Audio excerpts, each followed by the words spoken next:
the laptop? I don't think so, no. Okay. Okay. Yeah. Hi, Prof. Peter and Prof. Gert. I'm online again.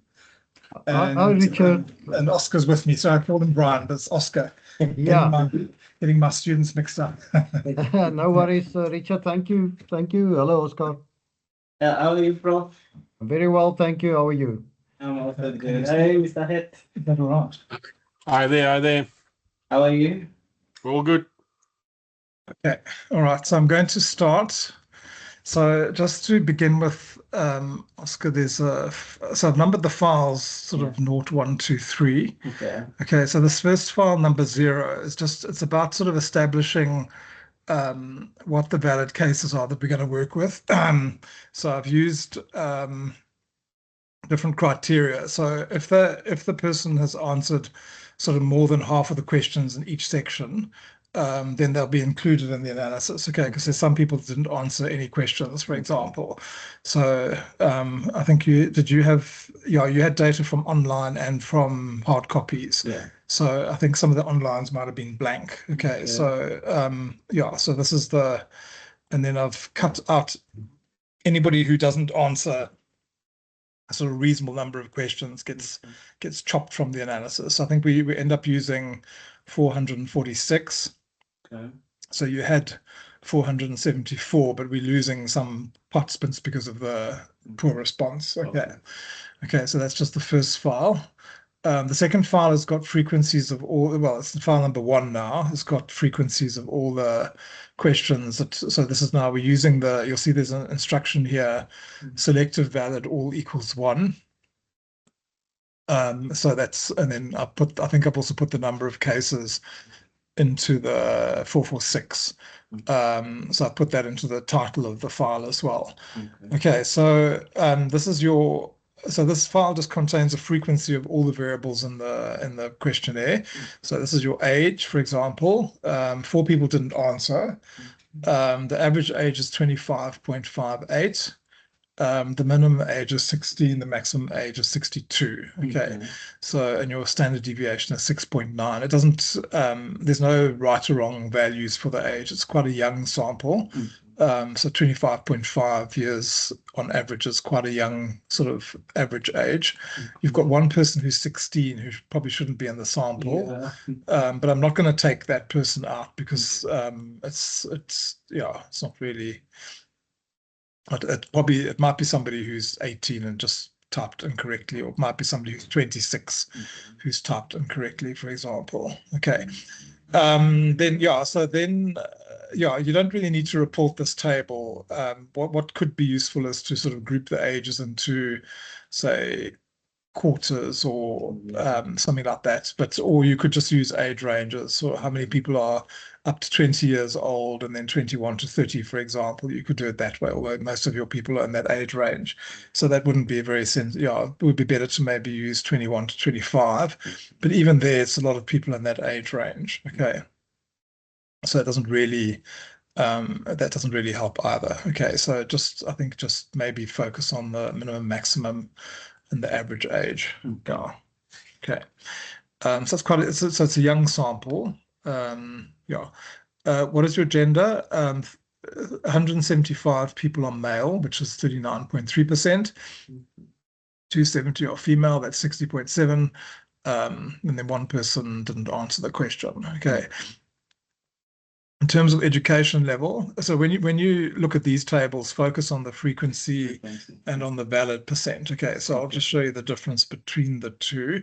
So the frequency is the valid percent is based on the number of cases divided by the number of people that have answered the question. The percentage is based on everybody. It includes the people who don't answer the question. Okay, and you don't really want that. So you want to say this many people answered the question, and that's what their percentages are. Okay. Same thing here. This one will be more marked because there's quite a few people that didn't answer here. 31 people didn't give a highest level of education. So you'll see there's a bit of a difference between the percentage and the valid percent here. So it's 32.3 as opposed to 34.7. But this percentage is based on everybody that answered the question. So the missing cases are also included in that that percentage as well, which you don't want. So your highest education is secondary education, 34.7%. Then your next highest is bachelor's degree, 29.9, and then diploma, 25.5. And then you've got smaller numbers using the other, much smaller numbers using the other qualifications, highest education level. Excuse me. Yeah, and there were quite a few people saying honors. So I think a lot of these others here were honors. You didn't offer them the honors degree option. So a few of those are honors, 1, 2, 3, 4. Yeah. So, but in fact, more than that, because there's, yeah. So I'd say probably most of those others are honors people, basically. Okay, in terms of employment, 30% of the sample is employed full-time and currently working full-time. 44% is student, currently enrolled at full-time educational program, and then smaller percentages employed part-time or not employed and actively seeking. Yeah, so there's different different percentages for some of the, but most of the sample are either students or employed full time.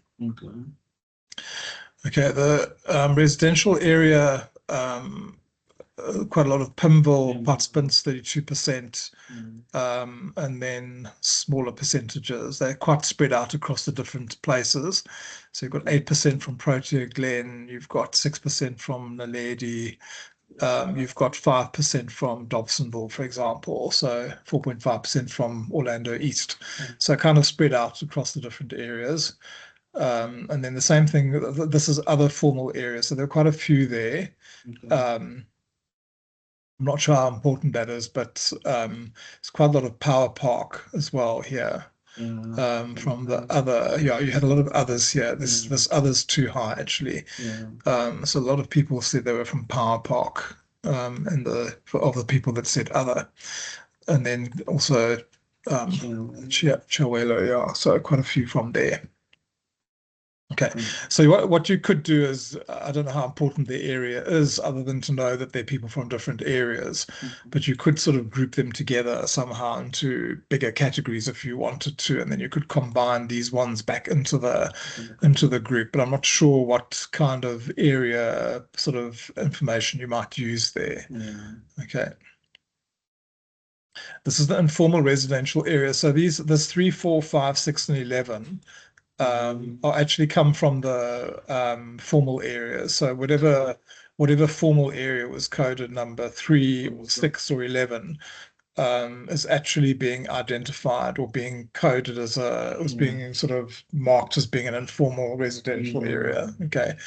But so the big percentages here are Chris Hani Settlement, Kliptown, and Snake Park, for example. Yeah. There was another place called Klipspruit, and I wondered how close that was to Kliptown, but I assume it's not the same place. So yeah. Okay, and then the others, quite a lot of, well, no, there's only 2, but yeah. So these were the places that they marked as other informal, but you can see Power Park also comes up there as well. Pimville also comes up, but that's under the formal. So it's a bit messy, but it's not.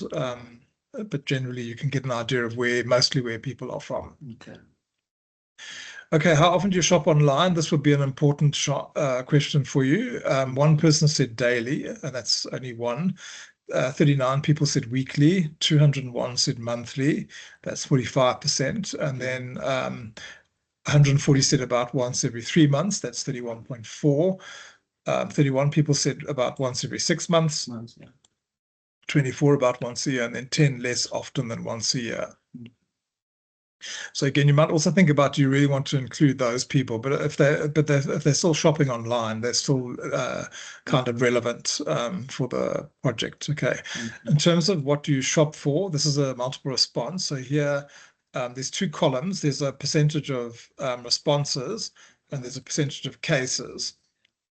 So you must focus on this percentage of cases, which is based on this 446 here.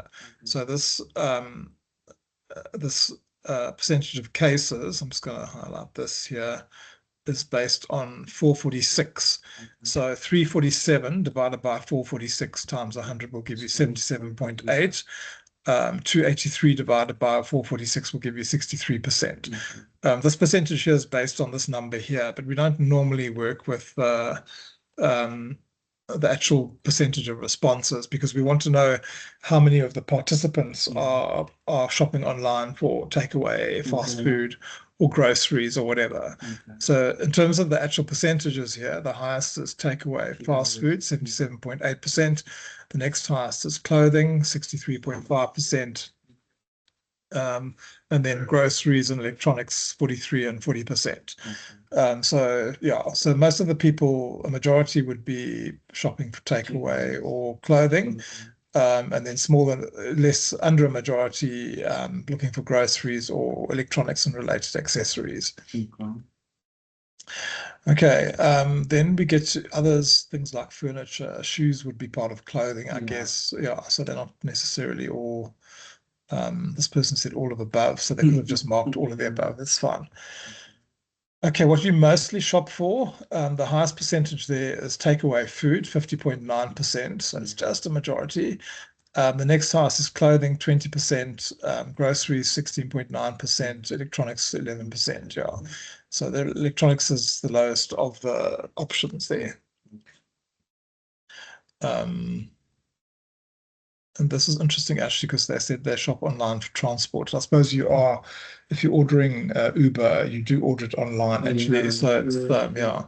So that's, if you do something like this again, remember to add that sort of, although you're not particularly interested in that option, but it would be important to maybe put that option as a option on. Yeah.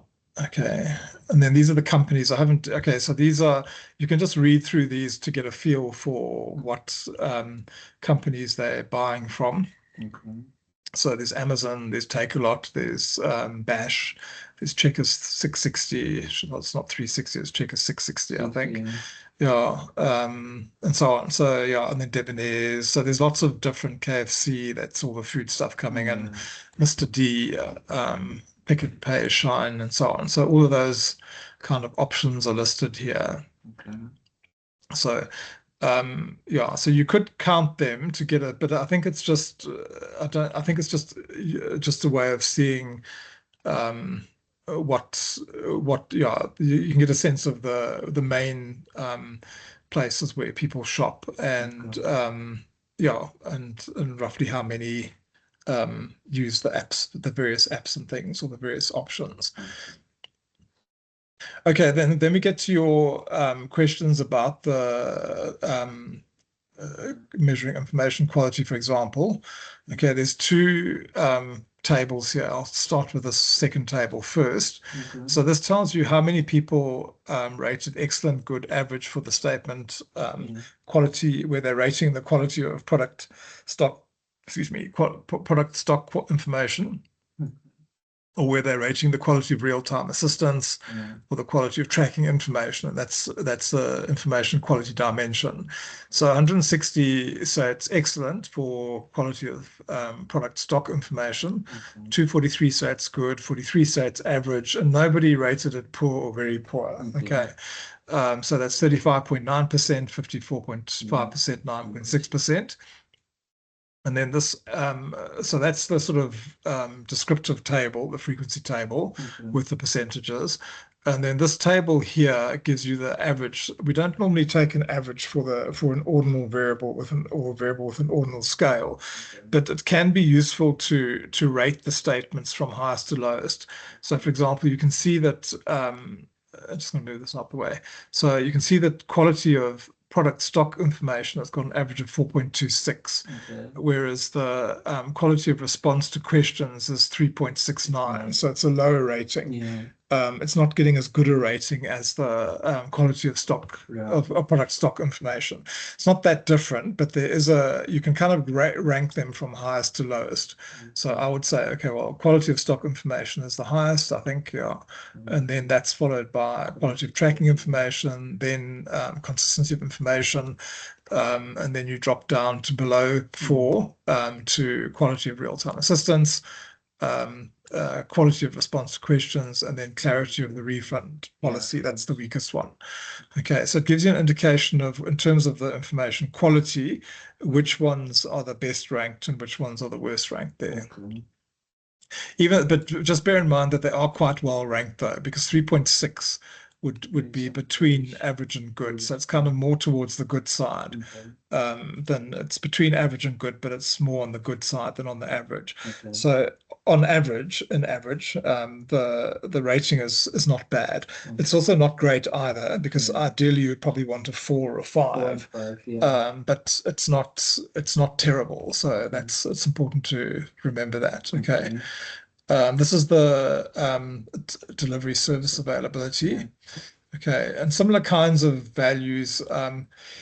Excuse me.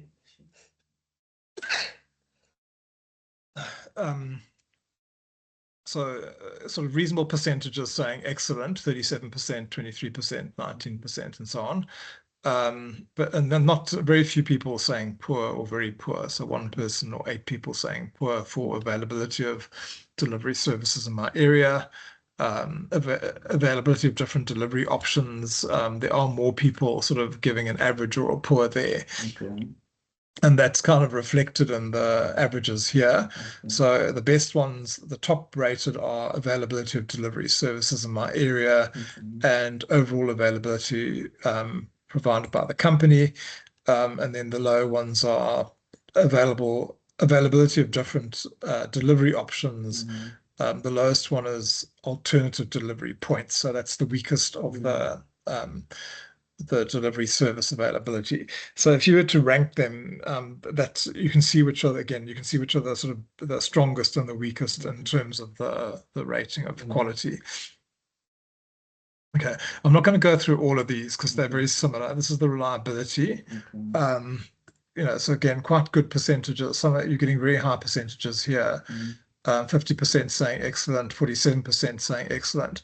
So the averages here are going to be higher, 4.3, 4.3, 4.3, 4.0. So those were much higher than, say, the quality of information, where the average was only 3.7. Although it wasn't bad actually. Sorry, it is quite good there. Maybe it's the next one. This is delivery service availability is a bit. These are a bit lower basically. So there is a sort of bit of a differentiation between the ratings. Although looking at them now, they don't look that different. Okay, but it's just this 50% is quite high here. So again here, the highest one would be something like where's the highest one? 3.7. But these are very close to each other actually. So these 3 are all pretty close. This one is lower, consistency in adhering to delivery locations, and then these ones are quite a bit lower. They're not a lot lower, but they're a bit lower. Time slots and resolving shipping related issues or delays. Okay. So and so again, payment method here, the ratings are kind of again round about the high 3s, top early 4s. So it's kind of between between good. It's kind of so it's kind of between. It's on the good side basically. So you can see the majority of the sample is rating good or excellent. Nearly 90% are saying it's good or excellent. Okay, so payment methods, and again, though, there might be something like variety of payment options is rated lower, probably because there aren't that many options. Convenience of available payment methods is rated pretty well. Okay, and then we've got delivery speed. yeah, here we're dropping down to the 3s again. So we're going down, the rating is a bit down for delivery speed. And then this is, yeah, security, I think, which is quite good, except for prevention measures against theft or damage. The others are quite all above 4. Shipping costs, yeah, these are quite low. So these are not well rated, basically. And then product condition is pretty good. So there the ratings are quite good. This variable here is rated low. So the likelihood of receiving damaged products. So with this one, that's the one I wanted to also ask a question on. I feel like some didn't understand because it says the likelihood of receiving damaged products upon delivery. So when they rated it low, they meant it's a good thing. They're not receiving goods damaged. Yeah, I think the problem is I think the question is a bit yeah, I think it might have been a bit odd to, yeah, but anyway, I think it's not. I think the other thing is because it might be that you don't often get damaged products. It's quite difficult to rate whether it's good or bad because if you never had one, you can't really rate it. So I think that's the other problem there. But this one's the opposite of it, so it's fine. So you've still got a question measuring that anyway. Okay, and then here, this is the reverse logistics, again, not rated that well, 3.3, 3.5, 3.4. So that's not very well rated. Customer satisfaction is rated pretty good. The scores are very good, except for the delivery speed. Yeah, the delivery speed seems to be a problem for these young people. Yeah, they want things fast. Yeah, okay. Intention to repurchase. This variable split into 2. So you've got 3 with high scores and then 2 with low scores. So the high scores are the ones where you're going to continue to purchase from the existing platforms, and then the 2 low ones are about changing your behavior. So that worked out differently. And then word of mouth is pretty good. So yeah. So again here, yeah, the ratings are positive, but not very high, not sort of extensive. So if we're looking at extent scale, they're not sort of saying, there's not lots of people saying to a very large extent. So yeah, so it seems, yeah, it's a bit mixed in terms of the word of mouth variable, and that's your loyalty kind of thing.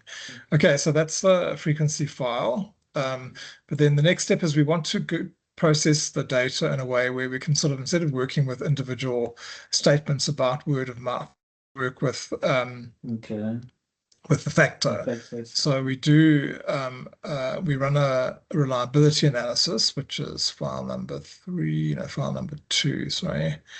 And so this is looking at this is measuring the Cronbach alpha for the different components. So the Cronbach alpha ranges from 0 to 1.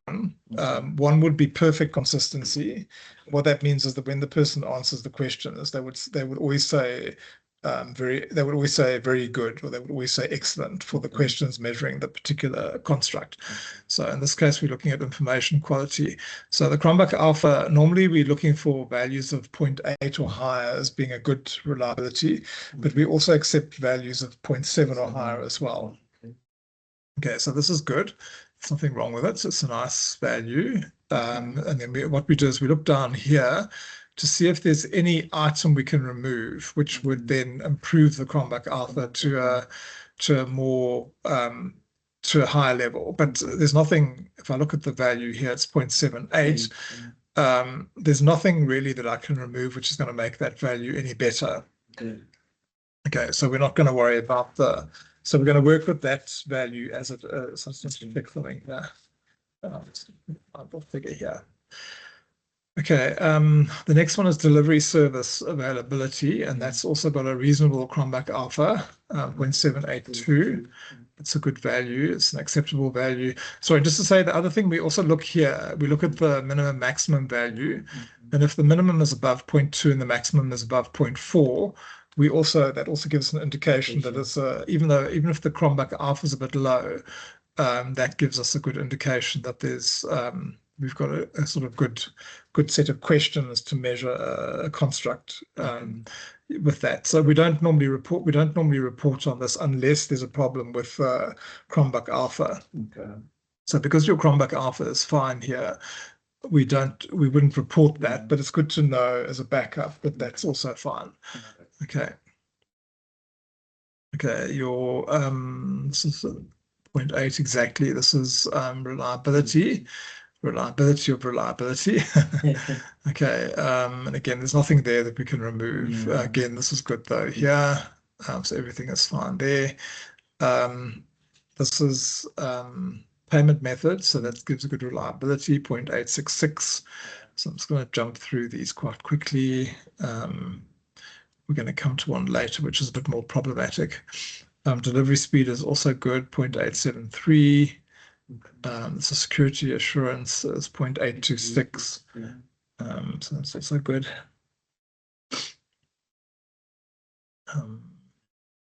And then shipping cost is also good, 0.805. And then, okay, this one's a bit low. So product condition is a bit low. I'm just going to flag that in orange. But if we look at PC5, which is this problem question, the reliability goes up to 0.841. Okay, so you can see on this table here that there's something wrong with that variable. Okay, so normally if there was a negative figure there, then I could say we need to reverse it to make it align with the other questions, because it's more like a negatively worded statement. The others are all positively they're not positively worded, but that particular statement has a negative meaning to it. So, but if it was working in a negative way, we would get a negative coefficient, but we're not seeing a negative coefficient. So I'm not going to, so rather than sort of try and reverse it and do something with it where it's not going to work, I'm just going to leave it out of the analysis. So that particular question will be dropped from the other, and we've still got a question here measuring the quality of goods when they are received. So that's fine. This one here is 0.918. This is reverse logistics. There's also, if we remove this last item here, it could go up to 0.927, which is a bit higher.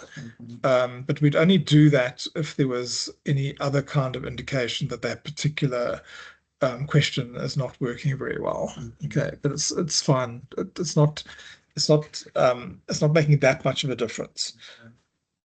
So unless the question is really out in relation to very different to the others, or doesn't really associate with the others, I wouldn't just use this to base the removing that question from the analysis. Okay, this is customer satisfaction, which is 0.864. That is good. And then the intention to repurchase is 0.636, which is a bit low. So I'm just going to flag that. And there's nothing at the moment. If we take out the one question IR4, then it would go up to 0.695. And it's again, these two questions here are sort of talking about the alternative kind of strategies. So that's so I think you can see these two are the weakest kind of questions on the scale. And that's because they're kind of speaking to almost a different idea.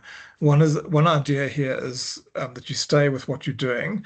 The other idea is that you're going to change what you're doing. So they're kind of conflicting, those two ideas, even though they're both speaking to the likelihood of continuing and repurchasing. Yeah. The one is talking about repurchasing from another entity. This is and then some of the statements are talking about repurchasing from the same place. Yeah.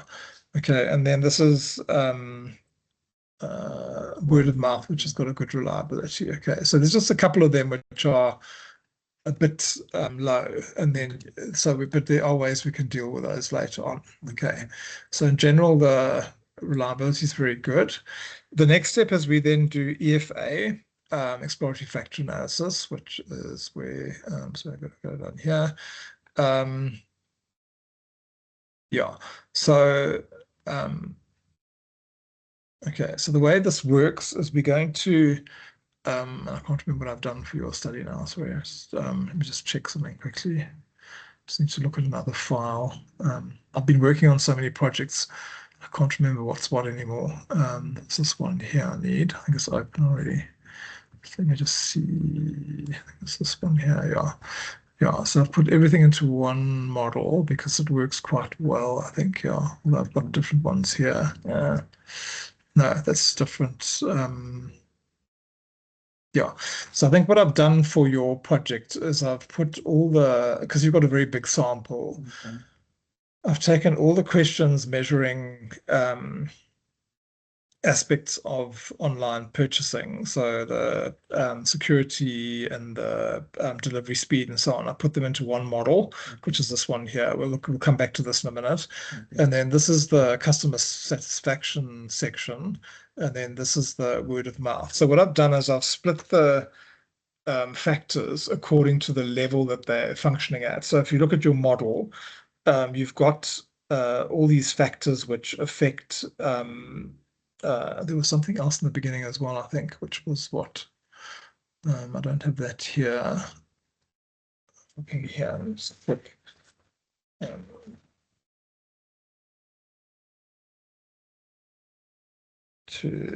got last mile service quality, delivery service ability, but it's not. I'm not sure what I've done here. Oh, I think I know what it is. Yeah. So there's two. Yeah. So sorry, it's just there's two. I've just drawn the picture in a funny way. So and now I'm starting to understand it again. So because you're going to end up with two in your model, you've got one intermediate variable, which is customer satisfaction. Yeah. But that variable is going to split into two. So I've just drawn the picture here with two, but basically you've got your factors which relate to the online purchasing environment, and there's 10 of them. So it's things like security, delivery speed, that kind of thing. And I've put all of those into one model. So they're the sort of highest level variables. And then the second level is the customer satisfaction. So that's the second model here. And then the third level is the word of mouth and the intention to repurchase. So I put those into a model. So I've taken each step of the model and run a model of that step. Okay, because if I try and do everything together, it would be too messy. And things might interact and so on. So what you need to do is say conceptually, you have a first level of indicators, which is your security, your speed of delivery, and so on. And that's going to be put into a model. Then you've got your second level, which is your customer satisfaction, and that's going to be a model. And then you've got your third level, which is intention to repurchase and word of mouth, and they're going to be in a sort of model. Okay. Excuse me. So looking at the first one, I just need to check what I've got now. Jumping around too much here. Just need to get rid of that. So going back here, I don't think I shared that other picture that I've just been looking at. So here we go to file number 3. Okay, and then so this is your first level variable model, which is the first level of variables. So the way the factor analysis works is that you're looking for correlations between your items. Okay. We want the correlations to be above 0.3. Okay. They don't all have to be above 0.3, but we want a sort of reasonable number of them to be above 0.3. Okay. So these ones are below 0.3.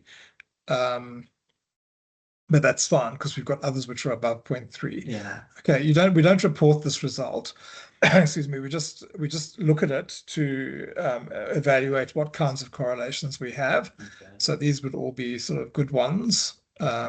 As I say, good ones, it just means that because you have to have some relationship between the items in order to group them together. Yeah. Okay, if we don't have a relationship between the items, then we can't put them together. Okay, so the correlations are summarized. This is a table that you do need to report. So I'm going to highlight things that you need to report in green. Okay. So this tells me we want this KMO value here to be above 0.6. Okay. And we want the Bartlett's test to be significant, which it is. Okay, so this tells me that we've got sufficient correlation between the items to be able to generate factors from those items. So that's a very positive result for your factor analysis. Okay, then we also look at these. We don't report them again. So this is a big table. We look at these values here, and we want to see these values here being above 0.6. Okay, this is telling us the extent to which these questions can be grouped together into a bigger set of factors. Okay. So can we make a scale from these items? That's essentially what we're asking here. And in order to do so, the items must relate to each other in a way which allows them to be combined together. And this is telling me that we can do that, that there is sufficient sort of relationship between the items to be able to put them together. So I'm not going to mark all of these. If this was lower than 0.6, it would suggest that that particular question doesn't really relate to the others in a meaningful way where you could combine them together. Okay. Okay. And then we do the same thing, a similar kind of thing here with the communalities. We want these to be above 0.3. Okay, so we check these again, we just look at them. And if they're above 0.3, that's a good sign. So it tends to suggest that again, it's about the possibility of putting the questions together into a set of factors. Okay. And that's what we're trying to do here. Okay. Then we report this result here. This is important because this is telling me that we're going to end up with 10 factors. Okay, so we use eigenvalues as the criteria. So a way of thinking about this is that we've got 47 questions that we're trying to build into factors. Okay, so if you sort of conceptually think that each factor has a value of 1, if we group them together, we want the grouping of the items to have a value of more than 1. Okay, and that's what the eigenvalue sort of tells us. So it tells us that we can build a factor which is made up of questions which has a value of 14. And it explains 30% of the variation, which is that's a good sort of, we need to look at the cumulative explanation of the variation, but 30 is a good start. We've got a second factor, which is worth an eigenvalue of 3.2, and that's 37% of the variation explained. This is cumulative, okay, so this accumulates. Then we've got a third factor, which is 2.5 eigenvalues, and that's 42% of the variation explained. Okay, so when we get to 10, the 10th factor is still above 1. So it's just above 1. It's not a strong value. Sometimes we'll say we want the cutoff value to be 1.2, in which case we wouldn't get these two factors. They would be eliminated. Okay. And then the total variance explained is 65%, which is a good level. We want that to be about 50%. So that's a good result. And the 10, I mentioned earlier that you've got 10 factors, and it looks like we're getting 10 factors from the EFA, which is good. And we want them to be the same ones that you've proposed in your conceptualization. Okay, this plot here, for this plot, we just count factors 1, 2, 3, 4, 5, 6, 7, 8, 9, 10 until the line drops below 1 or until the line levels out. So you can see it does start to level out here, but then it also drops below 1 after the 10th factor. So that's also just a way of sort of telling us that we need to have 10 factors here. Okay. We ignore this pattern, sorry, we ignore this component matrix. We don't report this. I'm just going to mark this in orange. So when we do a factor analysis, we can extract the data and we can rotate the data. What the rotation does is so what happens with the factor analysis is each item will be more strongly associated with a particular factor, because that's based on the correlation between the items. It'll say, okay, these these variables belong together. Let's put them onto that factor. But if when we can rotate the data in a way which then makes the loading stronger, so it gives a cleaner separation of items. So the component matrix is not rotated. It's just the grouping of the items into factors based on a very simple grouping. The next table, which is the pattern matrix, is the one that's interesting. So this is the one we're going to use. And this one basically rotates the data. So you'll see at the end of the table here, it says extraction method and rotation method. Yeah. Excuse me. And you need to report that you've used principal components analysis and you've used Obermann rotation for the rotation process. Okay. And then what we can see here is we can see which items make up the factors. So the first factor, each one of these columns here is a factor. 1, 2, 3, 4, 5, 6, 7, 8, 9, 10. Then you've got your items here, your variable, your questions, your specific questions. And then each question has a loading on every factor. So every question does have a relationship with every factor, but it's always going to have a stronger relationship with one of the factors. Okay. So, and what we do is we sort the table so that it's sorted from such that the factors, it sorts so that the factors are ordered from factor 1, 2, 3, but then also the items on those factors are represented according to their loading from highest to lowest loading. Okay, so the loadings can vary from -1 to +1. It's a bit like a correlation coefficient. So this tells me, if I look at the loadings here, it's 0.7, 0.6, 0.5, 0.5, and then it goes to minus 0.377. Okay, we're going to use that one. And this is this troublesome question. Okay, it's the question about likelihood of receiving damaged products. Okay, so that's grouping with the wrong thing. So the first factor would be here. This is the first factor. I'm just going to mark it and I'm going to use just a different green color. Let's make it a bit lighter. No, it's not working. Let me just do it another way. I'm just going to use a different color, but what color? I'm going to use blue for the first one. Okay, so you can see here that these questions, they're all your SA questions, which is your security questions. So what it's done is it's taken the security questions and the 4 of them, and it's put them onto a factor, which we'll call the security factor, basically. And then the only thing is this last question, which is not really, it's relating that to the factor, but it's also got a negative loading. And so we'll remove that question and we're going to take it out of it. We're based on the reliability, we're going to take it out, but also based on this result as well. It's not where it should be, and it's not working properly. So that question is going to come out. Okay, then you'll see the loading drops here to 0.013, 0.0, 0.0, 0.0, 0.0. So very low loadings. On the next factor, this is where the loading increases. So that's where the next factor comes in.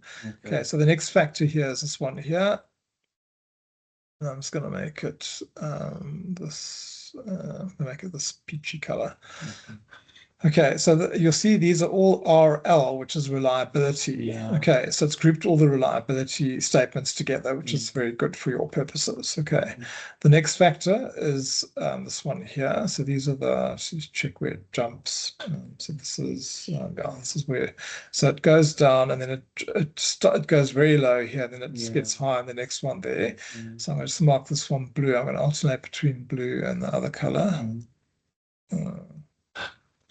Okay, so these, and if you look at the components here, this is DS, which is delivery speed. And then you've got this reliability variable here, which is not really in the right place. It's got a low loading. So that we'd remove that question from the analysis, basically. Okay, and then so we go on. This is the next one. PM, a variety of payment options, ease of completing transactions. So this is the payment method. Okay, so your analysis has worked out really well in terms of the factors. I'm going to summarize this somewhere else now. I'm just going to jump to another file quickly. I'm not going to go through this whole thing. I'm going to Okay. show you a summary version of this. Okay. All right. So that's how it works. And then so that you'd report this result, you have to report that pattern matrix basically. Okay. I'm just going to stop sharing this briefly and share the other file again. So this is the summary of that pattern matrix, okay, which is in this file here. Oh, let's see. Okay, it's quite big because you've got lots of variables. So this is the summary. So you've got here we've got anything that's orange would mean I'm going to remove it. But here you've got payment method very strong. You've got SC, I can't remember what that is, but that's got a very strong grouping. You've got DSA, which is also, so all your questions measuring the specific components are grouping together, which is good. Every now and then there's one which is in the wrong place or it's got a low loading. And then when we get towards the end of the, this is the weakest factor here. And you can see there's a lot of sort of messiness going on there. But all these are very good. They all correspond to your variables that you conceptualize. So that's good. And then this one here has got a low loading. So the quality product stock number information. So that one we'd remove. The others are all about quality response to questions. And so on. And then the last one is R, which I think is this reliability. Yeah. What is RL then? If R is reliability, can't remember. Anyway, it doesn't matter. So, so here we're going to remove some questions because they've got low loadings, and then they also cross what we call cross loading onto another factor. But you've got three decent questions here which are measuring reliability. So we're going to use those three for that variable. Okay. So in general, your result there is very good. You've got it's quite unusual to see such a clean model actually. Okay, so but you've sometimes people do get perfect models, so it's not perfect, but it's very close to being perfect. Okay, so that's a good result. Okay, so I'm going to go back to the original. If I've kept it open, file number 2, file number 3. Okay. So that's the first one. Then the second one would be the customer service. Okay. So we've got again good Bartlett's and so on here. This is the second. This is the second level of variables. I'm not going to go through the diagnostics, but they're all pretty good. These are all good as well. Okay, so there's no problems with variable. What's important here is this is suggesting that there are 2 factors for customer satisfaction. So what that would suggest is that you need to sort of you need to split them into 2. But I've only used one. I'll explain why in a minute as well. Okay. So if we look at the pattern matrix here, you've got these questions here, which are the first factor. And then you've got these questions here, which are the second factor. Okay, and then this is overlapping here, but so it's a low loading on the main factor. So I'd get rid of this question here, which is security provided by the online store. So I can't remember what this was actually phrased like, but let's check the question quickly. So this was thinking about please rate your level of satisfaction with each of the following. So it's actually it's the person themselves rating the customer service. So sometimes it's the participant rating the company. So the ones that group together on the first factor are reliability of ordering and delivering services, quality of information, ordering and delivery services, condition of products, and then payment methods. So those are the components on the first factor. The second one is shipping charges, how the company deals with returns, and the delivery speed of the online store. So remember, they were rating the delivery speed low, I think. So these are the kind of more negative things which were rated low, and now they're coming up on their own factor. Okay, this one we'll get rid of because it's cross-loading onto the other factor. That's the security. So they might be a bit ambivalent about the security. It could be in either place. Okay. But again, you've got enough things here and enough questions here to develop scales for those 2 components. Okay. So that's the customer satisfaction. And then the last one is the intention to repurchase and the word of mouth. So we're putting those two together because they're sort of outcome variables. Yeah. Here again, very good Bartlett's test result for that model.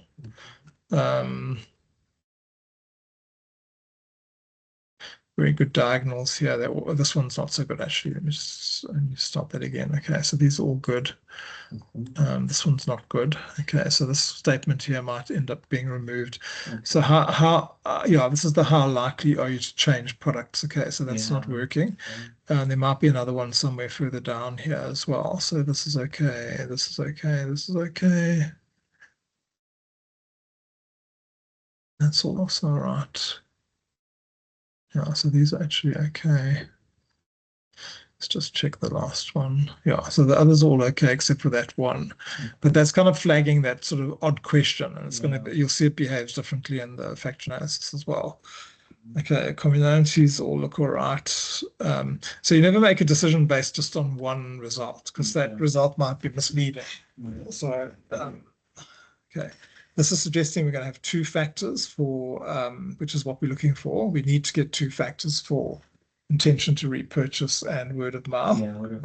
Sorry, this is saying we're going to get three, I beg your pardon. So, but the three, so the intention to repurchase is going to split into two, and then the word of mouth will stay as one. Okay.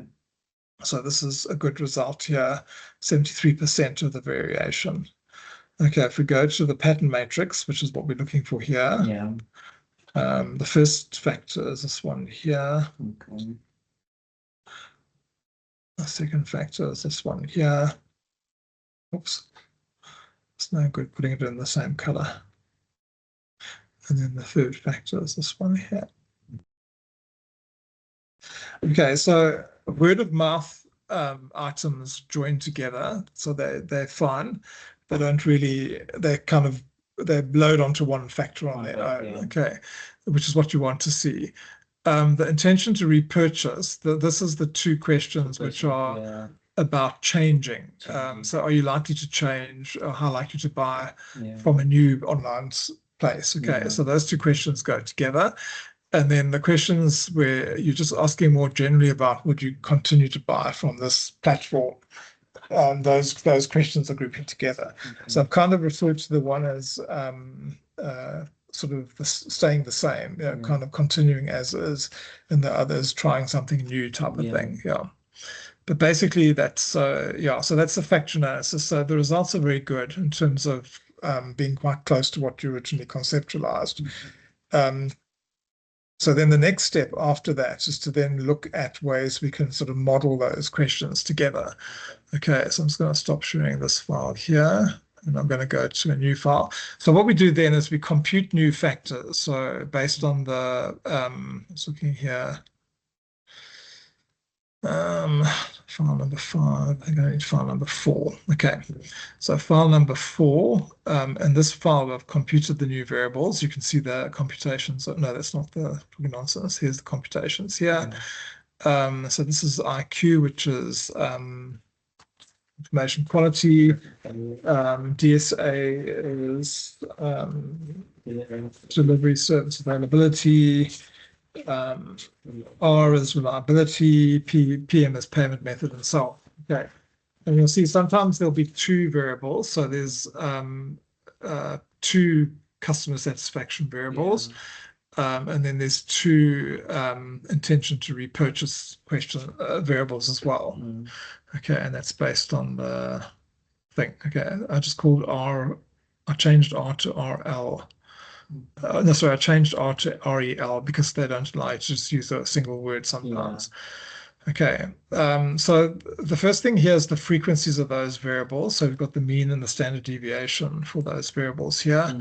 And normally when you compute a variable, you'll explain what the mean and the standard deviation is. Okay, you just have to kind of, you report on those figures so that the person who's reading knows that the average for say payment method is 4.2, and then the standard deviation is 0.60, whatever. There isn't really a right or wrong value for the standard deviation. So just report it. It doesn't necessarily, but don't overinterpret what it might mean. Okay. You can see here as well that there's certain activities which are higher than others. So reliability is 4.3 and payment method is 4.2, which are higher than, say, delivery service availability, which is 3.8, or the delivery speed, which is 3.8. Okay, so you can already see that there are differences between those variables. Yeah, customer satisfaction 1, which I think is the general the satisfaction with the more positive components is 4.2. The customer satisfaction with the more difficult components is 3.7. So there's a difference in those ratings. The same thing with the intention to repurchase. The retention to purchase from the same platforms is 4 on average, whereas the intention to repurchase changing to a new system is 3.4, which is lower. Okay. Okay, you don't need to report these tables. They're just showing what the distribution of the responses is. You can see there's a lot of people sort of sitting in the middle of the distribution and also in the high end of the distribution. There's a small number around here, but there's very few people rating low. And we know that from the frequency tables as well. Okay, then we look at correlation. That should come after this. This is just more. Yeah, so and these are your correlation tables. So looking at the correlation between the factors. So for example, there's a strong correlation between information quality rating and delivery service availability. And you would expect to see some kind of level of correlation here. The green is high. I'll make these are moderate correlations here. This is a high one, sorry. So I'm not going to try and mark all of these, but the range is, if it's greater than 0.5, then it's a strong correlation. If it's between 0.3 and 0.5, it's a moderate correlation. And then if it's less than 0.3, then it would be considered a weak correlation. Okay, so these are high. I'm not going to mark all of these, but so these would be high. And then these would be moderate. Just want to go there.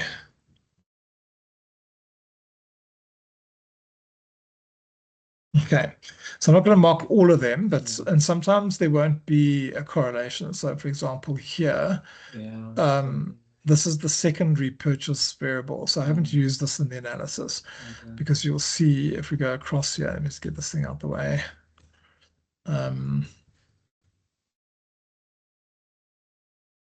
So we selected it. So there's quite a lot of non-significant correlations in this table. This one is just significant. So let me just make that one and do that one. But these ones are all not significant.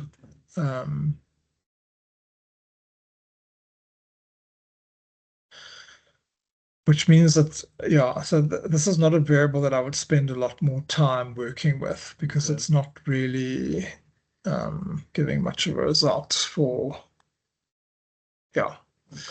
But the others, this one has got much more correlation with the other variables. Yeah, so for explanatory purposes, that's much more useful. Okay. I think that's all that's in that file. Okay. And then the next option, I think there's different pathways one can follow here. So what I've done is I've actually run a path model of your variables. I just need to move to another program. I just want to check. I did some regressions as well. I think one of the reasons why was because there's a where's the path model? To open it up here. Okay, so we have to run the path model in a different program because SPSS doesn't run path models. Okay, so I use a program called EQS. And what I'm doing is I'm taking your model, so as if you've got these 10 sort of independent variables, linking them to customer satisfaction, and then linking those to intention to repurchase and word of mouth. Okay, so that's what this model is doing. It's quite a complex model. It does work quite well. I think there's maybe one variable which is a bit strange. So I'm just looking through here quickly to get through this.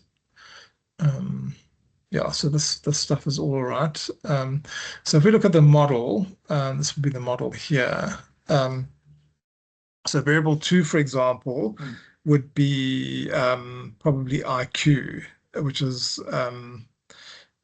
information quality. Yeah.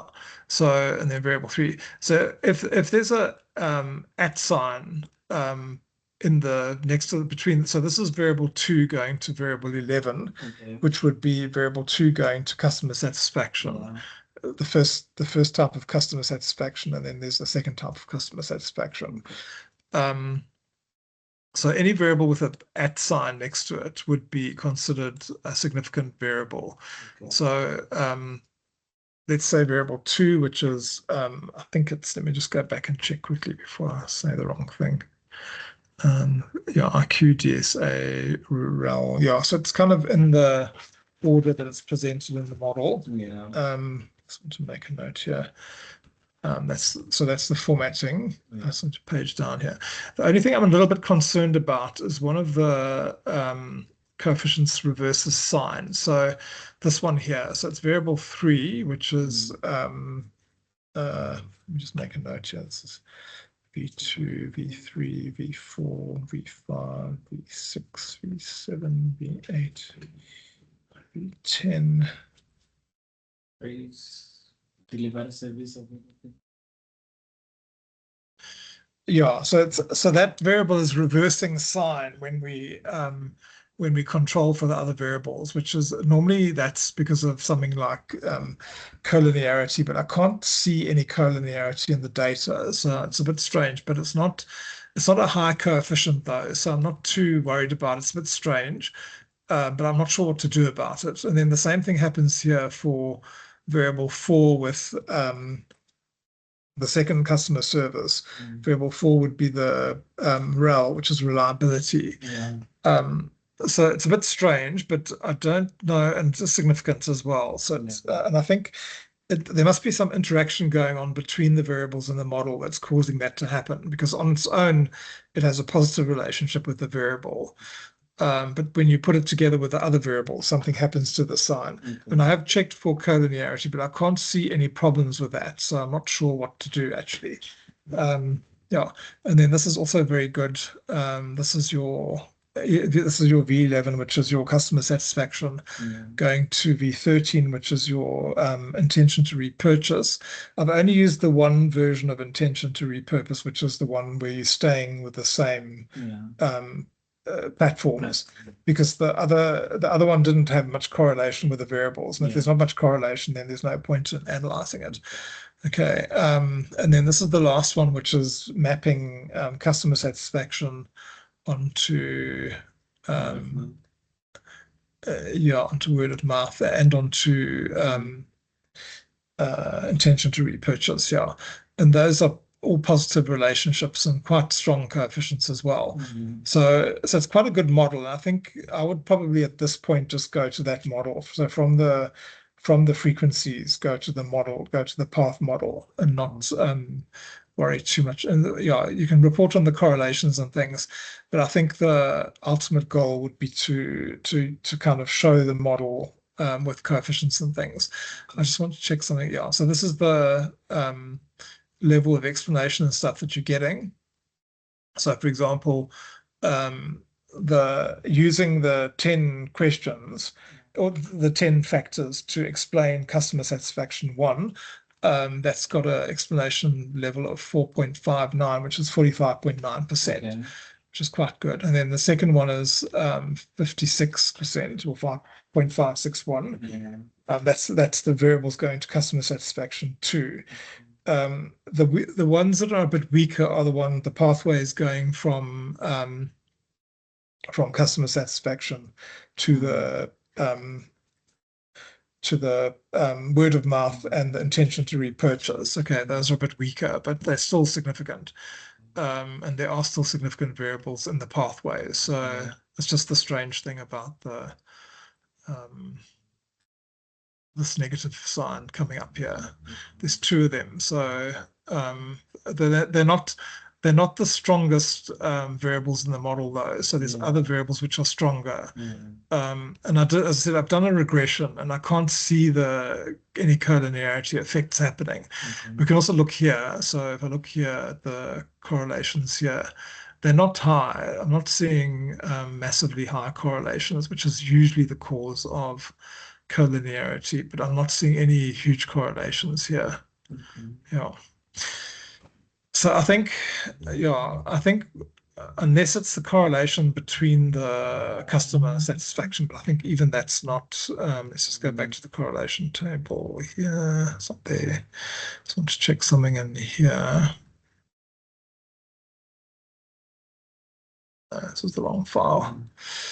I just need to find the right file. So this is number 4. It's this one here. So if we look for, I don't know if I've got it in here. So customer satisfaction 1. And if we go across here, you see there isn't any massive correlations here that would say to me that it's going to, normally it has to be sort of 0.85 or something like that. So it could just be an effect that when you're controlling for all the other variables, that relationship flips back, So that's the only difficult thing that you'd have to try and explain. The rest of the information is what you'd expect to see, I think. So that's easy to explain. It's just those 2 cases where the sign reverses, which is a bit strange, but it can happen.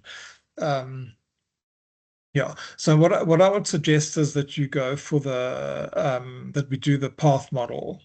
Let me just check the regression quickly. I think it's in this file here. Yeah. So this is the regression using, I think, customer satisfaction as the outcome variable.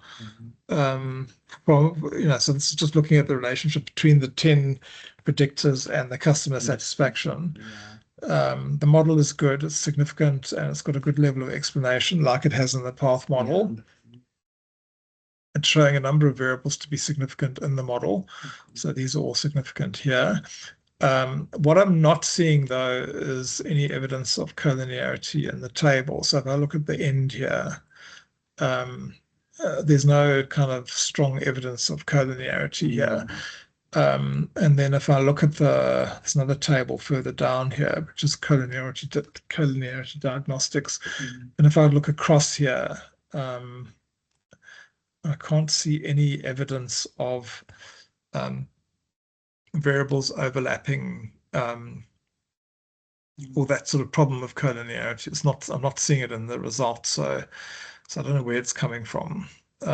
It's probably more to do with just that relationship changes when you control for the other variables. I think that's probably what it is. So the regression works out quite nicely as well. But the problem with the regression is you can only use one outcome variable at a time.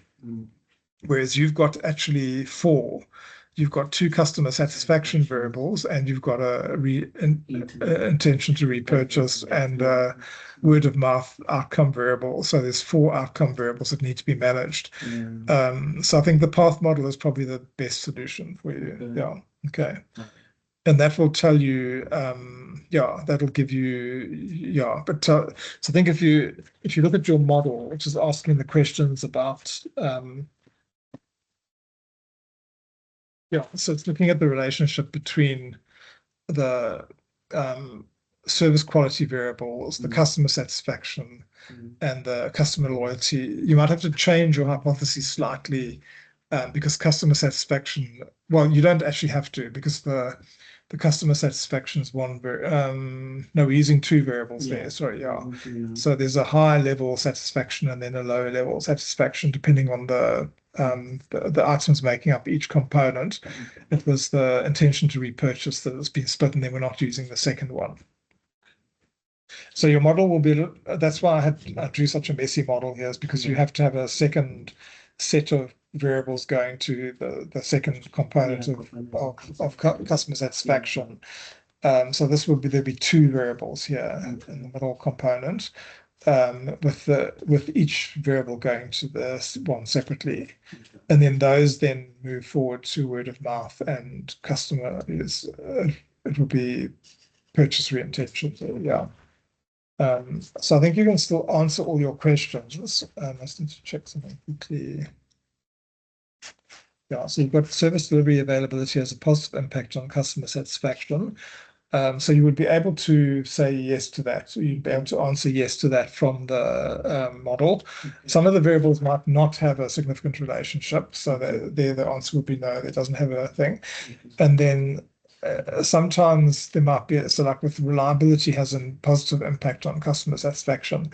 It might be negative, but then you need to just note that controlling for all these other variables on its own, if you use the correlation, the answer would be yes, it is. Yeah. But when you control for those other variables, the relationship reverses. Yeah. So it's not. So then the answer to that question would be when you control for the other factors, it actually has a negative impact or a neutral impact on customer satisfaction. Okay. And then you're going to have to split. You could also just run the model for one of the customer satisfaction. So that's another option, is just to take the main one and then just run and just focus on the analysis for that one. Yeah. That's another option. But I think it is interesting that there are these different components of satisfaction based on the kind of service that is being provided, sort of thing. So yeah. Yeah, so I think so your results are pretty good. They're very good. And it's just, so it's just a question of deciding exactly what variables you want to work with, basically. So say I've kind of chosen the ones that I think are relevant and useful to look at. But so for example, if you look at your model and decide that you don't want to add a second customer satisfaction there, then we might have to redo the part model, for example. I don't think that's the cause of the reversal, though. Yeah.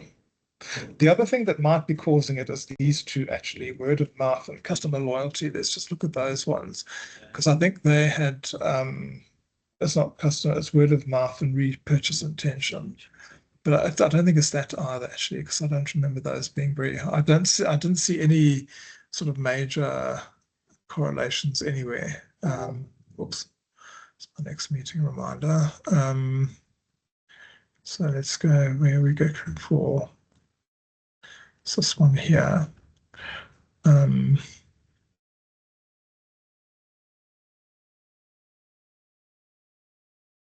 Those ones should be near the end. So it's not, you see, they don't have a high. It's word of mouth, and this will be intention to repurchase. It might be something like this one here. Yeah. Or it could be something like this one here, but I don't, normally the correlation has to be higher than that. Yeah. But it could also, it might also be because you've got such a big sample. It could also be, I'm looking at customer satisfaction 2 and reverse logistics. I don't think that's, you see, they're not related. We're not modeling them in the same level. So it might be this one here is causing the problem. But I don't, so sometimes when you have a big sample, even small things become significant. So it might be that even though it's not a very high correlation, because it's such a large sample, it's picking it up as being a collinear kind of effect. So it could be that that's causing the problem. So this is intention to repurchase, and I think this is also intention to repurchase. So maybe the problem is with but I'm not using both of those. So I'm not even using that one. So it can't be that either. It's not that. Yeah. So I don't know. Yeah. I think it might just be the higher correlations with a big sample size might be causing the problem. Yeah. So it's this one here. Let's just check. This is customer satisfaction and logistics. Yeah, it's not even the same level. So I'm not sure. I think but I don't think it's something, because I think all the other relationships make sense. And they look, they're what you'd expect them to be. So I think I would just kind of go ahead and it might just be an effect of the sample size, basically. Yeah. Or some interaction between the factors, which then causes that one to go negative when you put all of them together. Because if you look at that one on its own, it has a positive relationship with customer satisfaction. Yeah. So where's customer satisfaction? It's here, these two here. So it's L and M. So we need to find, man, I'm going mad here. We're looking for, which one was, I said it was liability. I can't remember which one it was now, actually. Just check here. So it's V3, which is, V3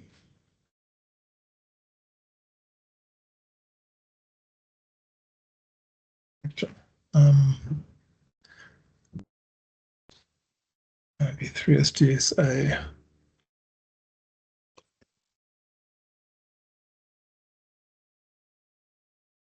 And then the other one is variable 4, which is reliability, and that's going to customer satisfaction 2.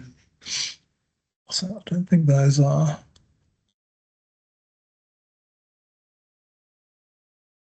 So reliability and customer service 1 and 2. So they're not high correlations. So I'm not sure why that's occurring. And then the other one is reliability to DSA to customer satisfaction analysis. They're not strong correlations at all. Yeah, it might even be because they're low. They're reversing because they're low correlations actually. Yeah, so that's probably what it is. Looking at that here, it's got a very weak correlation. So when you add the others in, that correlation actually reverses to a negative correlation. So it's quite interesting actually. So it's probably that effect that's happening. Yeah. So I would just run it as it is and report it as it is, and then just say that might be the effect. The cause might be because there's because it's a weak correlation. It's reversing when you add all the other things in together. Yeah. So I think that's probably what's explaining it. It's because they're so low. The correlation's actually low. Yeah. Right. So that's it. Yeah. So I think, yeah. So do you have any questions? Any issues? I just wanted to confirm, you say it will be mostly best to use the path model. Yeah, that brings everything together at the end. Yeah, okay. Yeah. You'll have to explain the steps that you follow to get there, which is what we've been talking about. Yeah.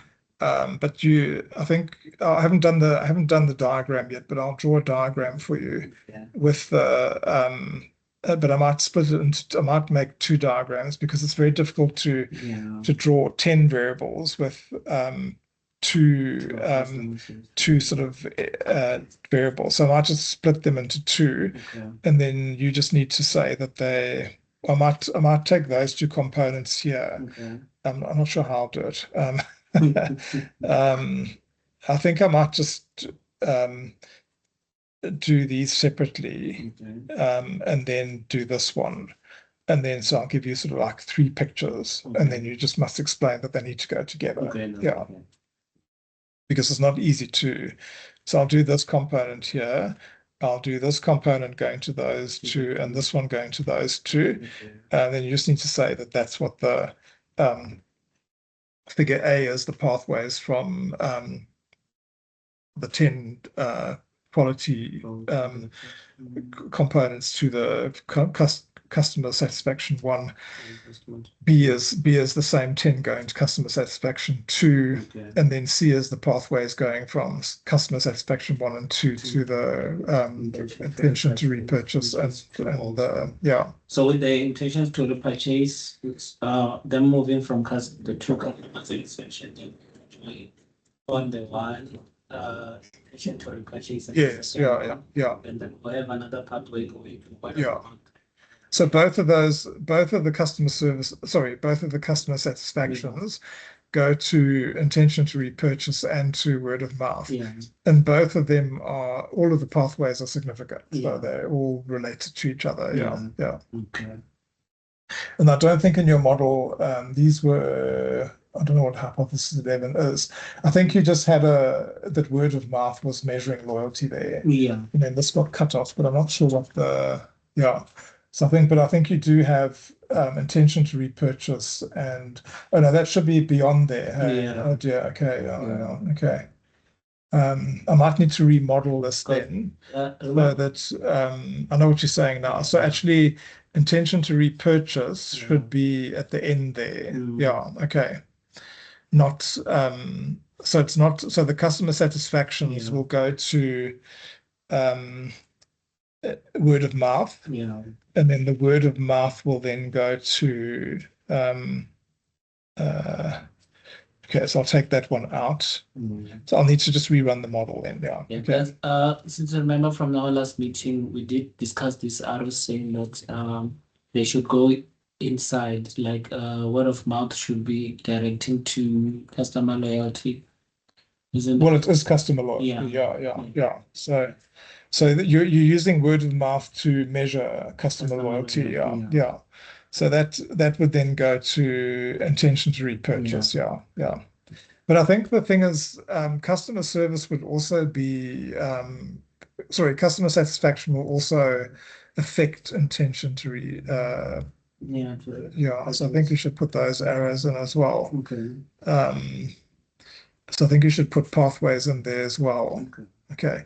So I'll have to redo that model, but I think, yeah, so that's fine. So what I'll do is I'll redo the model so that you've got customer satisfaction going to word of mouth and so word of mouth is actually loyalty. Yeah. It's the same. It's kind of measuring the same thing. Yeah. We can call it loyalty if you want. So it depends on what do you think is the most appropriate name for it. Yeah, 'cause it is loyalty. So Yeah. yeah. So we can call it loyalty in the model, yeah. And then we can say word of mouth. Yeah. Okay, so something like that, yeah. Okay. Yeah, I remember us having a discussion about this now. Yeah. Okay, so I'll have to redo the model, but I don't think it'll make much of a difference. Yeah. The relationships between the 10 factors and the customer satisfaction will stay the same. Yeah. Yeah. They're not going to change. Yeah. And these pathways won't change either. Yeah. It's just this pathway will be a bit different, and then I'll add in those directions as well. Okay. So, because I think customer satisfaction might be more impactful on intention to repurchase yeah. rather than the word of mouth kind of thing. Yeah. Okay, and I'll look at something else there as well. Okay, all right. Okay, I need to. I'm going to kick you out now because I need to Okay. go to. I've got another meeting coming up. Okay, no Yeah. problem. Okay. All right. Prof. Peter, do you have anything to add? Sorry. No, thank you. Thank you very much, Richard. Thank you for this. Maybe just one question. I've noticed this discussion was recorded. Yeah. And if you can just make the recording available to us. Sure. Yeah. I okay, think but- you should be Sure, able to- automatically. Is it automatically available? I think you can find it under activity. Yeah. Then Yeah, okay. it's just Okay, Oscar. I'll have to share it with Oscar because he's not part of the team. Yeah, I think because he's not part of UJ team, so I have to. He won't be able to see it, but I can Okay. share it with him. Yeah. Oh, So, okay. yeah. Yeah, thank you very much. It looks like the results are good, and Yeah. No, they're very nice. Yeah. yeah. and that all the study objectives can be answered Yes. from what yeah. I see here. Yeah. Yeah. And I Yeah, think thank you. it's nice that the EFA worked out so nicely because sometimes Yeah. it doesn't. Yeah. Yeah, it works Yeah. out quite nicely. So that's a great result. Thank you so much, Richard. Okay. Much Pleasure. appreciated. Okay. Thanks Yes. a lot. Okay. Thank you. Yes. Thank you, Richard. Thanks for the Okay. session. Pleasure. Thank you. Okay. Bye. Thanks. Okay. Bye. Bye. Bye. Bye, Oscar. Bye bye. Hello, Oscar. Bye bye.